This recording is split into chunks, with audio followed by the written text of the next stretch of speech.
Assalamualaikum warahmatullahi wabarakatuh.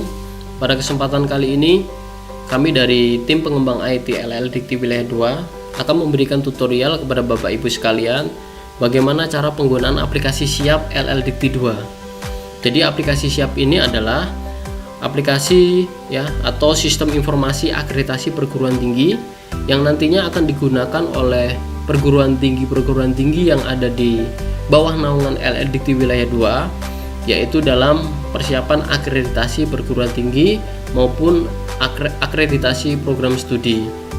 Nah, fungsi aplikasi ini apa? Fungsi aplikasi ini adalah yang pertama adalah untuk memanajemen file-file bukti fisik akreditasi Bapak Ibu.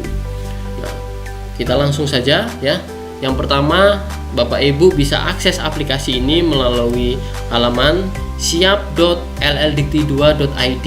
Silakan nanti Bapak Ibu bisa masuk ke browser Bapak Ibu, lalu nanti setelah masuk nanti otomatis akan tampil seperti ini ya. Ini adalah halaman pertama atau halaman utama dari aplikasi Siap LL Dikti 2 seperti itu.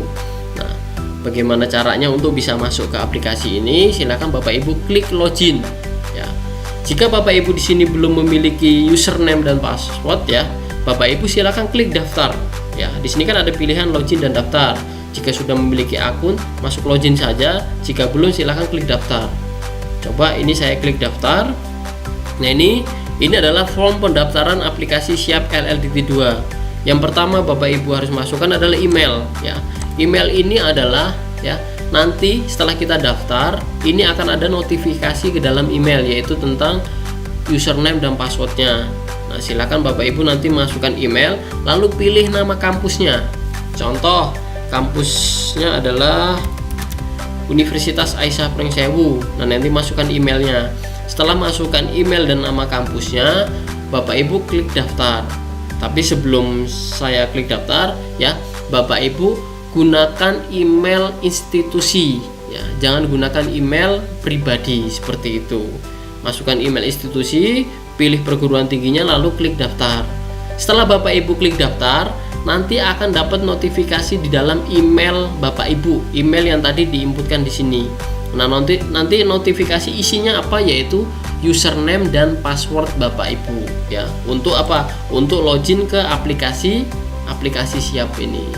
Nah, ini karena saya sudah daftar menggunakan login Universitas Aisyah Pringsewu ya, maka nanti Bapak Ibu silahkan cek emailnya. Nanti di dalam email itu ada notifikasi, silahkan buka. Di situ ada isi username dan password. Setelah dapat username dan password, silahkan masukkan username-nya di sini ya, Bapak Ibu ya. Ini diminta username, silahkan masukkan username-nya di sini, lalu masukkan passwordnya. Setelah itu lalu Bapak Ibu klik login. Nah, setelah klik login nanti akan masuk seperti ini Bapak Ibu. Jadi tadi saya login menggunakan username dan password institusi. Jadi username dan password tadi adalah miliknya Universitas Aisyah Pringsewu. Jika Bapak Ibu nanti sudah login, contoh nih, Bapak Ibu masuk atau login menggunakan institusi Bapak Ibu ya. Sebagai contoh, jika nanti STIMIK A, nah nanti di sini namanya STIMIK A. Jika Institut B, namanya di sini Institut B. Kalau Akademi C, berarti di sini Akademi C. Jadi nanti setelah login nanti akan tampil nama kampus atau nama perguruan tinggi Bapak Ibu seperti itu. Nah, ini di sini ada beberapa modul Bapak Ibu ya. Yang pertama adalah home, ubah email, ubah password, dan institusi. Nah, untuk ubah email ini Bapak Ibu ya, ubah email ini jika tadi Ibu mendaftar ya, Bapak Ibu mendaftar menggunakan email pribadi. Contoh, Bapak Ibu akan ganti email institusi. Bapak Ibu silakan klik ubah email di sini. Nah, nanti ini adalah email lamanya dan di sini nanti masukkan email barunya ya. Setelah masukkan email baru, Bapak Ibu klik save seperti itu ya. Lalu selanjutnya ubah password. Contoh passwordnya mau diganti ya. Tadi kan sudah dapat notifikasi username dan password. Contoh Bapak Ibu passwordnya mau ganti, silakan masukkan password baru ya. Setelah masuk password baru, silakan klik save seperti itu ya.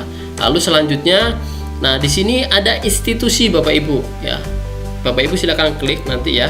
Nah, di sini adalah upload logo ya, upload logo ya. Nah, nanti kan Bapak Ibu setelah login tadi, di sini kan logonya masih menggunakan logo Kemendikbud ya, atau Bapak Ibu bisa ganti, klik upload logo ya, masukkan logo yang akan dimasukkan. Setelah itu submit. Nah, nanti otomatis logonya akan terganti seperti itu Bapak Ibu. Lalu di sini ada pengaturan UPPS ya. Silakan nanti diklik pengaturan UPPS. Nah, ini fungsinya apa? Contoh ini Bapak Ibu ya, Universitas Aisyah Pringsewu ini memiliki 4 fakultas. Jadi UPPS-nya adalah disebut dengan fakultasnya. Ya, ini sebagai saya kasih contoh untuk universitas. Contoh saya tambah UPPS. Ya. Contoh saya beri program studinya adalah S1 Teknik Informatika. UPPS-nya di mana? Fakultas Teknologi dan Informatika. Oke, saya save. Nah, nanti akan muncul seperti ini. Program studi S1 Teknik Informatika, Fakultas Teknologi dan Informatika. Seperti itu. Nah, kalau ada pertanyaan, Pak, kalau kami tidak ada UPPS atau tidak ada fakultas bagaimana? Caranya seperti ini ya Bapak Ibu. Silahkan klik tambah UPPS, masukkan program studinya. Contoh S1 Sistem Informasi. Ya, contoh. Nah, nama UPPS atau institusi Bapak Ibu. Jadi tidak perlu memasukkan nama UPPS-nya, tapi nama institusinya. Contoh adalah ini STIMIK ya, sekolah tinggi ya, untuk sekolah tinggi atau akademi seperti itu. Nah, S1 Sistem Informasi ini di apa? Contoh STIMIK B. Contoh ini nama kampusnya STIMIK B ya, contoh ya Bapak Ibu ya, klik save seperti ini. Nah, seperti itu. Contoh seperti ini lagi. Di Fakultas Teknologi ini ada tiga program studi. Silakan klik tambah UPPS, masukkan kembali. Contoh S1 Rekayasa Perangkat Lunak. Nah, masukkan UPPS-nya, Fakultas Teknologi dan Informatika. Klik save. Nah, ini masuk seperti ini Bapak Ibu ya. Contoh akademi. Akademi contoh D3 Kebidanan ya. Nama institusinya adalah contoh Akademi Kesehatan C, contoh ya. Lalu klik save. Nah, nanti seperti ini Bapak Ibu. Nah, contoh nanti tinggal ditambahkan saja Bapak Ibu. Contoh di STIMIK B ini ada 2 program studi, tambah UPPS. Program studi satunya apa namanya? Contoh D3 Komputer Akuntansi. Contoh ya Bapak Ibu ya. Tadi STIMIK B. Lalu klik save. Nah, ini seperti ini Bapak Ibu. Ini sudah masuk ya Bapak Ibu ya. Contoh D3 Komputer Akuntansi masuknya di STIMIK B. Terus contoh kalau universitas ya, tadi ada S1 Rekayasa Perangkat Lunak masuk ke Fakultas Teknologi dan Informatika. Ini sebagai contoh. Jadi karena ini universitas, ini saya hapus dulu Bapak Ibu ya. Ini bisa dihapus ya. Atau kalau mau diubah juga bisa Bapak Ibu. Contoh bukan D3 Kebidanan tapi keperawatan. Perawatan. Ini bisa juga save aja, nanti akan berubah seperti ini ya. Tapi ini kan saya memberi contoh. Saya menggunakan Fakultas Teknologi. Ya, ini saya hapus dulu Bapak Ibu. Saya hapus dulu. Nah, ini kalau belum paham Bapak Ibu ya, contoh perguruan tinggi belum paham bagaimana cara penambahan UPPS, ini saya berikan pengertian kembali. Klik tambah UPPS. Jadi UPPS ini ya untuk input data unit pengelola program studi atau institusi. Contoh kalau universitas itu yang mengelola program studi adalah UPPS, yaitu fakultas ya. Tapi kalau sekolah tinggi yang mengelola program studi adalah institusinya sendiri, yaitu sekolah tingginya sendiri, seperti itu. Contoh tadi S1 Sistem Informasi, pengelolanya adalah langsung nama kampusnya saja, STIMIK B. Nah, seperti itu. Nanti klik save ya Bapak Ibu ya. Contoh kalau dia akademi mungkin D3 Komputer Akuntansi. pengelolanya siapa? Yaitu institusinya sendiri, seperti itu. Nah, mungkin sudah paham ya Bapak Ibu ya. Nah, kalau sudah paham, sebagai contoh Bapak Ibu, di sini ada S1 Rekayasa Perangkat Lunak dan di sini ada S1 Teknik Informatika. Nah, silakan klik institusi lagi. Nah, sebagai contoh, S1 Teknik Informatika ini akan melakukan akreditasi program studi. Silakan Bapak Ibu klik pengaturan user prekriteria. Jadi di akreditasi saat ini adalah menggunakan 9 standar ya Bapak Ibu ya. Jadi kita akan membuat username dan password per kriteria ya, per kriteria. Contoh nanti ada kriteria 1, kriteria 2, 3, 4 sampai 9. Nanti silakan Bapak Ibu masuk pengaturan user per kriteria. Klik di sini ya. Nanti Bapak Ibu tinggal pilih. Contoh S1 Teknik Informatika ini akan melakukan akreditasi ya. Silakan tambah user per kriteria. Seperti itu. Klik. Setelah Bapak Ibu klik ya, maka nanti di sini kita akan membuat username dan password untuk per kriteria. Ini sebagai contoh ya. Setelah masuk nanti akan saya isi. Contoh saya akan membuat kriteria 4. Berarti sebagai contoh saya kasih nama kriteria 4. Nah, karena program studinya adalah Teknik Informatika, maka saya kasih kode TI. Jadi kriteria 4 Teknik Informatika. Nah, untuk passwordnya sementara saya samakan ya Bapak Ibu ya. Pada intinya ketika Bapak Ibu membuat username dan password, jangan sampai lupa ya. Bikinlah atau buatlah username dan password yang mudah diingat. Nah, selanjutnya apa? Selanjutnya Bapak Ibu bisa tentukan, karena di sini kita kriteria 4, di sini kita pilih kriteria 4. Nah, seperti ini. Program studinya sudah benar, UPPS-nya sudah benar, nama perguruan tingginya sudah benar, maka akan kita simpan ya, kita save. Oke, setelah kita save ya, maka akan muncul di sini nanti ada kriteria 4 TI. Nah, kenapa di sini kok ada kode 021031? Ini adalah kode institusi atau perguruan tinggi Bapak Ibu. Nah, nanti kriterianya adalah kriteria 4. Seperti itu Bapak Ibu. Nah, nanti silakan Bapak Ibu membuat kode atau membuat username dan password per kriteria dari 1 sampai 9. Nah, nanti akan dipegang oleh PJ borang masing-masing atau PJ per kriteria. PJ kriteria 1, kriteria 2 sampai kriteria 9. Nah, seperti itu Bapak Ibu. Nah, selanjutnya di sini S1 Teknik Informatika ini akan yang melakukan akreditasi seperti itu. Nah, nanti setelah ini dibuat username dan password dari per kriteria, nanti buat juga satu username dan password untuk admin prodi. Caranya bagaimana? Caranya tinggal tambah aja Bu, Bapak Ibu tinggal tambah user UPPS bisa ya Bapak Ibu ya. Nanti dituliskan namanya di sini sebagai contoh admin prodi. Nah, ini sebagai contoh ya, admin prodi, lalu di save. Oke, nah ini adalah untuk admin prodi. Untuk pengecekan passwordnya bagaimana? Nah, admin prodi ini nanti akan kita buatkan password dulu Bapak Ibu ya. Contoh passwordnya adalah kita samakan dulu. Oke, setelah itu kita simpan. Oke, admin prodi ya Bapak Ibu ya, jadi sama. Nah, nanti fungsinya admin prodi adalah ini apa?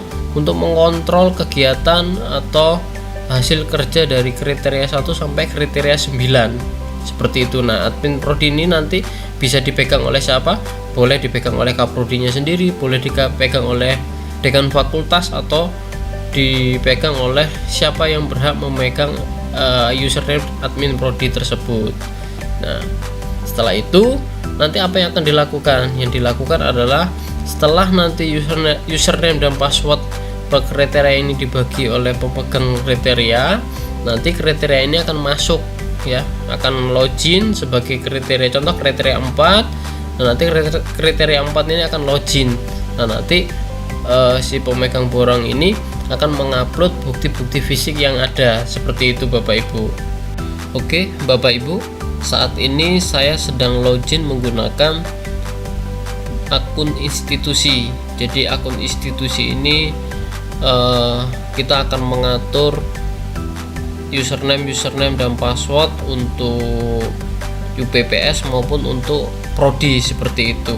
Nah, saat ini karena saya sedang login menggunakan institusi, nah selanjutnya nanti akan saya login menggunakan username dan passwordnya per kriteria. Nah, ini yang akan saya praktekkan adalah kriteria 4. Nah, untuk kriteria-kriteria yang lain 1 sampai 9 itu semuanya sama. Tapi di sini saya akan kasih contoh untuk kriteria 4 karena username dan password per kriteria ini sudah saya buat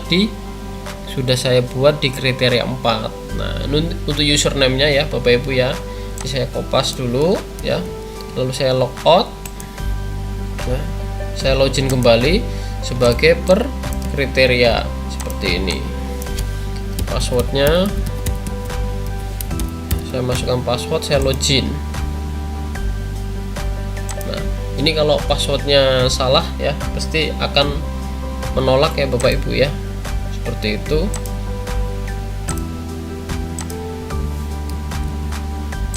Oke, saya ulangi Bapak Ibu.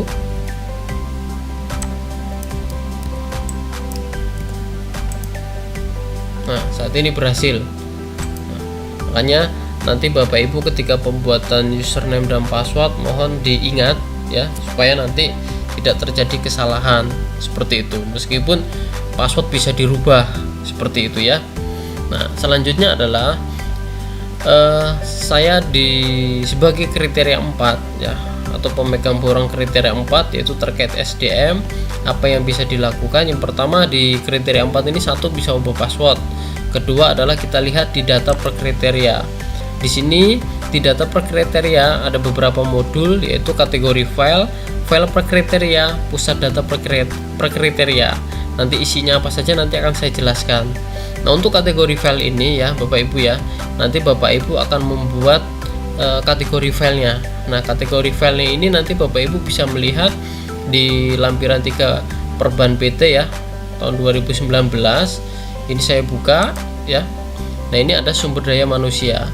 Nah, kategori filenya adalah yang pertama ini, bisa latar belakang, bisa kebijakan ya, atau disebut instrumen, strategi pencapaian standar, indikator kinerja utama ya, terus indikator kinerja tambahan ya, indikator kinerja tambahan, evaluasi capaian kinerja. Nah, seperti itu. Nah, ini sebagai contoh saja Bapak Ibu ya, nanti Bapak Ibu bagaimana memanajemen penamaan file saja seperti itu. Nah, untuk mempermudah biasanya kami buat seperti ini Bapak Ibu. Pertama saya tambah kategori file, saya buat contoh perlu tidak ditulis C4 sumber daya manusia, itu boleh saja. Setelah itu dalam kurung latar belakang, itu boleh saja ya Bapak Ibu ya, latar belakang seperti ini ya. Tetapi tidak ditulis dengan C4 sumber daya manusia juga boleh. Karena apa? Karena sudah jelas kriteria 4 ini adalah bagian SDM. Jadi kalau nggak ditulis C4 sumber daya manusia juga nggak apa-apa, mungkin langsung ditulis latar belakang seperti ini ya, lalu di save seperti itu ya. Terus selanjutnya apalagi setelah latar belakang? Setelah latar belakang ada namanya kebijakan. Nah, ini kebijakan ini adalah kebijakan-kebijakan yang mengatur terkait SDM di kampus Bapak Ibu ya, atau di prodi atau di fakultas seperti itu. Oke, saya save. Nah, ini saya kasih contoh 3 saja ya. Lalu adalah strategi pencapaian standar. Ini saya copy paste saja. Oke, saya copy paste. Masuk lagi, saya tambah kategori, saya save. Nah, ini ya, ini kategorinya sudah saya buat. Nanti silakan Bapak Ibu disesuaikan ya. Nanti Bapak Ibu boleh sesuaikan ya, bagaimana cara Bapak Ibu mudah untuk memahami untuk penamaan file nantinya seperti itu. Nah, ini saya buat seperti ini Bapak Ibu. Karena apa? Karena nanti sudah pasti di latar belakang ini ada beberapa bukti fisik. Terus di kebijakan ini nanti ada beberapa bukti fisik. Di strategi pencapaian standar ini nanti ada beberapa bukti fisik. Jadi nanti saya isinya satu persatu. Contoh latar belakang. Di latar belakang ini ada beberapa bukti fisik nanti saya akan upload di latar belakang. Jadi di kebijakan nanti akan saya upload di kebijakan. Jadi sebagai contoh, nanti ada asesor bertanya, saya ingin lihat kebijakan SDM yang ada di kampus Bapak Ibu, contoh seperti itu ya. Jadi kita untuk mencarinya gampang, kita tinggal buka kebijakan, nanti isinya adalah bukti fisik kebijakan seperti itu. Jadi supaya tidak tercampur dengan instrumen-instrumen yang lain seperti itu, atau kategori-kategori yang lain seperti itu. Nah, setelah kita membuat kategori file, lalu kita cek kembali di file per kriteria. Nah, ini seperti ini Bapak Ibu yang saya maksud tadi ya. Contoh, di latar belakang ini ada 5 file. Contoh ya, Bapak Ibu klik aja, klik di sini ya. Lalu kasih nama. Contoh nama filenya latar belakang ini adalah contoh pedoman SDM. Contoh ya, pedoman SDM tahun 2020. Contoh ini. Oke, setelah itu saya scroll ke bawah. Nah, pedoman SDM ini kira-kira ditandatangani oleh siapa atau penanggung jawab dokumen ini? Contoh ditandatangani oleh rektor ya. Ini saya save. Nah, ini setelah ini kan muncul di atas ya Bapak Ibu ya. Ini masuk di kategori file latar belakang ya, pedoman SDM 2020.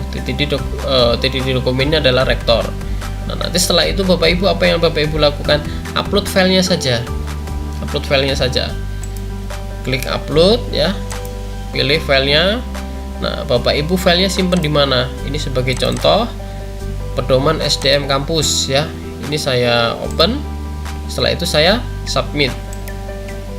Nah, otomatis di sini berwarna biru ya. Sebelumnya kan berwarna merah. Nah, ini saya kasih contoh lagi. Di latar belakang ini saya klik ya.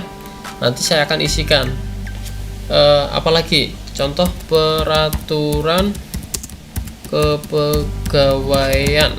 Contoh ya, tahun 2020. Ini contoh lagi Bapak Ibu. Terus saya apa? Saya save. Sebelum saya save, pilih dulu untuk penandatangan dokumen itu siapa? Contoh ya, rektor. Saya save. Nah, nanti akan muncul di atas. Nah, ini perbedaannya Bapak Ibu ya. Yang sudah saya upload filenya berwarna biru, yang belum saya file berwarna merah. Keterangannya adalah kalau sudah diupload klik file, kalau belum upload no file. Sebagai contoh, warna merah ini saya klik-klik nggak akan membuka tab baru untuk melihat file yang ada. Tapi kalau yang warna biru ini ketika saya klik, dia akan muncul file yang sudah kita upload. Nah, seperti itu ya Bapak Ibu ya, sangat mudah sekali ya. Nah, ini sebagai contoh. Apakah file ini masih bisa dihapus ya? Ini kita coba saja ya Bapak Ibu ya. Kita hapus dan kita nanti akan edit. Contoh akan kita edit dulu. Oh, ini pedoman SDM ini tahun 2021 bukan 2020. Kita klik tanda pensil ini, kita klik ya, kita ganti 2021. Setelah itu saya save. Berubah atau tidak? Berubah menjadi 2021. Oh, ini salah. Filenya salah. Contoh filenya salah. Kalau filenya salah, Bapak Ibu silakan upload ulang kembali saja ya. Diklik di sini, nanti upload dokumen yang baru. Itu nanti akan menimpa seperti itu. Sebagai contoh, saya upload peraturan kepegawaian ya. Tadi kan saya upload pedoman SDM, sekarang peraturan kepegawaian. Saya open, saya submit. Nah, sekarang saya cek. Tadi kan pedoman SDM ya Bapak Ibu ya. Saya cek. Nah, ini dia sudah berubah filenya.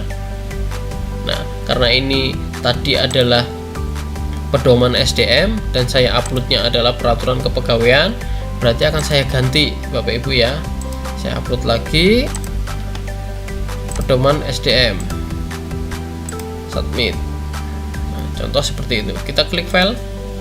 Nah, muncul pedoman SDM kampus. Nah, itu seperti itu Bapak Ibu. Jadi kalau nanti file uploadnya salah, Bapak Ibu upload ulang saja. Nah, kalau dihapus bisa tidak? Kita coba. Kita hapus. Nah, sangat bisa ya Bapak Ibu ya. Sangat bisa. Ini kita hapus lagi bisa atau tidak? Sangat bisa. Nah, seperti itu. Nah, ini saya kasih contoh lagi ya Bapak Ibu ya. Ini pedoman SDM tahun 2020 contoh ya.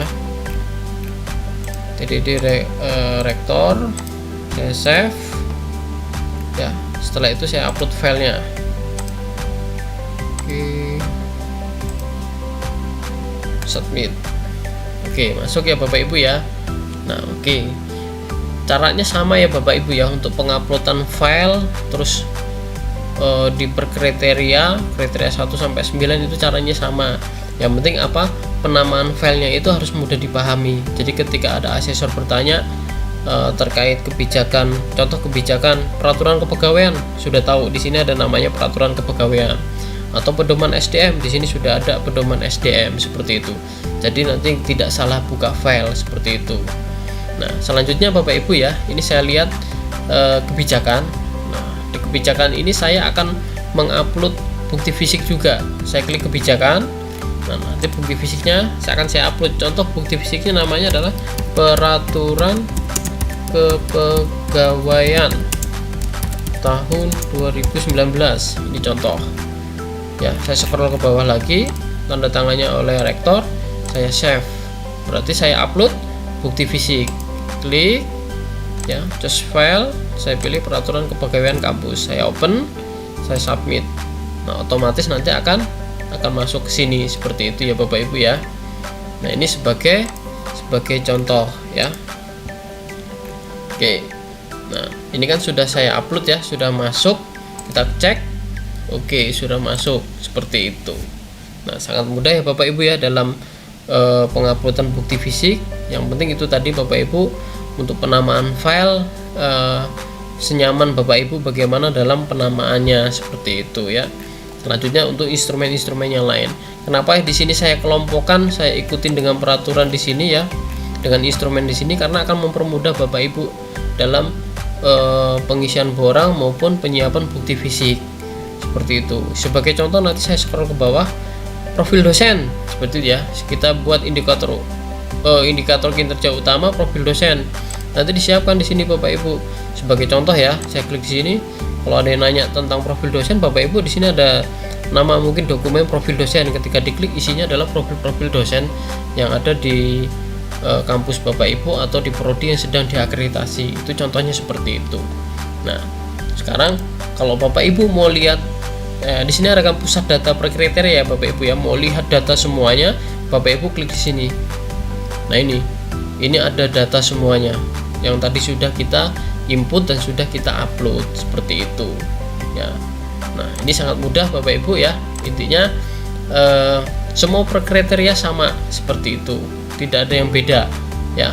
Untuk penamaan file ya senyamannya Ibu saja, bagaimana Bapak Ibu nyamannya bagaimana untuk penamaan file dan mudahnya bagaimana seperti itu. Yang penting ketika nanti akan mencari berkas bukti fisiknya, ini gampang atau mudah kita cari seperti itu.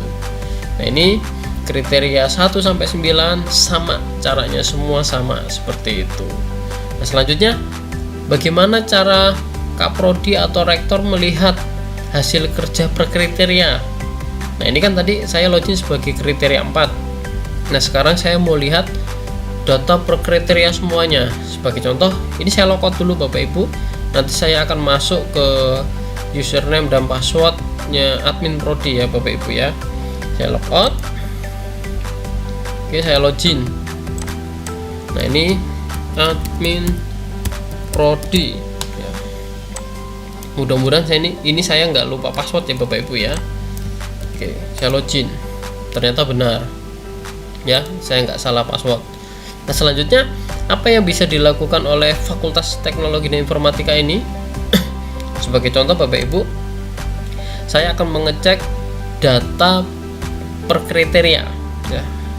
Nah, ini Bapak Ibu milih UPPS institusi, prodi Teknik Informatika tadi. Nanti yang mengontrol kan bisa Kaprodinya, bisa UPPS atau bisa langsung dari rektorat. Yang penting memiliki username dan password tadi yang saya kasih nama admin prodi. Untuk penamaannya bebas Bapak Ibu ya, tidak perlu sama dengan apa yang saya kasih contoh. Nah, untuk mengeceknya bagaimana? Yang pertama saya jelaskan dulu sama menunya ya. Ada home, ada ubah password ya. Terus ada UPPS institusi, ada data UPPS. Nah, ini kalau data UPPS ini kalau kita klik kategori file ya, nanti kita tambah kategori. Mungkin Bapak Ibu mau upload restra atau mau upload dokumen-dokumen fakultas nanti bisa di sini juga ya, Bapak Ibu nanti bisa isikan seperti itu. Nah, ini saya akan melihat hasil kerja dari per kriteria. Bapak Ibu klik UPPS institusi ya, di sini ya, UPPS atau institusi, diklik. Nanti di sini ada namanya file akreditasi Bapak Ibu. Silakan Bapak Ibu klik file akreditasi. Nah, di sini akan muncul ya, jika saya scroll ke bawah kan ada muncul kriteria 1 sampai 9 ya Bapak Ibu ya. Tapi ini belum ada isinya.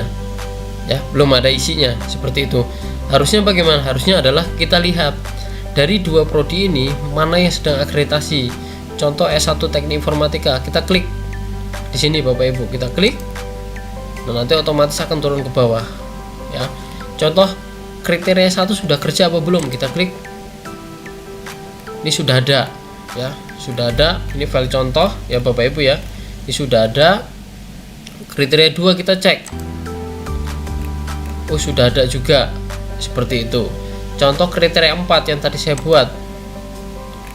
Nah, ini sudah ada. Ini adalah file yang tadi kita upload Bapak Ibu. Di sini di kriteria 4 ada keterangannya ya. Total file kriteria yaitu ada 2. Total file terupload adalah 2, berarti 100%. Berarti kriteria 2 ini udah 100% menguploadnya. Seperti itu, karena dari apa? Dari 2 dan 2. Jadi total file yang tadi 2 yang sudah diupload juga ada 2, seperti itu. Kalau nanti ada keterangan yang belum diupload, nanti di sini akan ada keterangannya. Seperti itu. Contoh kriteria 1 ya, kita lihat ya. Nah, ini total file yang belum diupload ada 2. Ini contohnya seperti ini. Gitu ya Bapak Ibu ya. Jadi nanti Bapak Ibu bisa mengontrol untuk per kriterianya seperti itu. Nah, ini sangat mudah, sangat gampang ya Bapak Ibu ya. Nanti bisa dilakukan oleh Bapak Ibu untuk melakukan atau untuk memanajemen file bukti fisik akreditasi Bapak Ibu.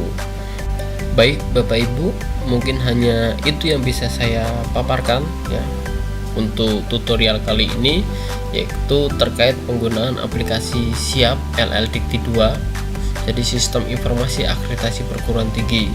Mudah-mudahan Bapak Ibu bisa pahami ya dan mudah diikuti.